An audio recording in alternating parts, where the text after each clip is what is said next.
নমস্কার, আমি শ্রাবণী। রোজকার মতো আজও আমি এসে গেছি তোমাদের গল্প শোনাতে। আমার এই চ্যানেলটিতে আমি তোমাদের রোজ বিভিন্ন ধরনের ছোট গল্প শোনাবার চেষ্টা করি। আজকে আমি তোমাদের একটি ছোট গল্প শোনাবো, যার নাম একটি বটগাছ এবং একজন পথিক। আমি যেহেতু একজন শারীরিক প্রতিবন্ধী, নিজের একটা পরিচয় তৈরি করার লক্ষ্যে তোমাদের এই গল্প শোনানোর কাজটা শুরু করেছি।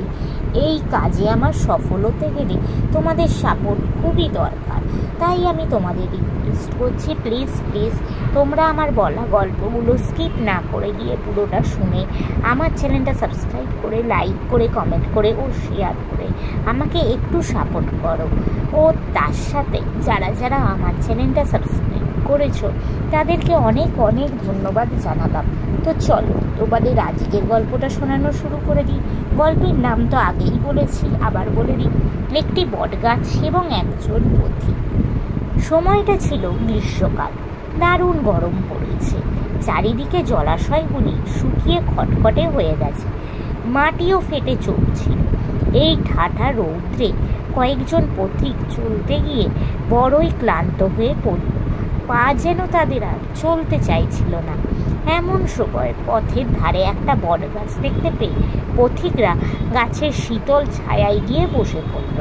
কিছুক্ষণ বিশ্রাম নেবার পর তাদের শরীর যখন বেশ ঠান্ডা হলো এবং ক্লান্তিও দূর হলো, এরপর তারা নিজেদের মধ্যে নানা রকম আলোচনা আর গল্প করতে লাগলো। হঠাৎ তাদের মধ্যে একজন বট গাছটার দিকে কিছুক্ষণ তাকিয়ে থেকে বলে উঠল, কি গাছ রে বাবা, না আছে এতে কোনো ভালো ফুল, না আছে কোনো ভালো ফল। আর ফলগুলোর দিকে একবার চেয়ে দেখো, এত বড় গাছ, তার নাকি এমন খুদে খুদে ফল। মানুষের কোনো কাজেই আসে না এই গাছ। বট গাছটি পথিকটির কথা শুনে আর চুপ করে থাকতে পারল না, বলে উঠল, বুঝলাম, মানুষের মতো এমন অকৃতজ্ঞ জীব আর দুনিয়াতে নেই।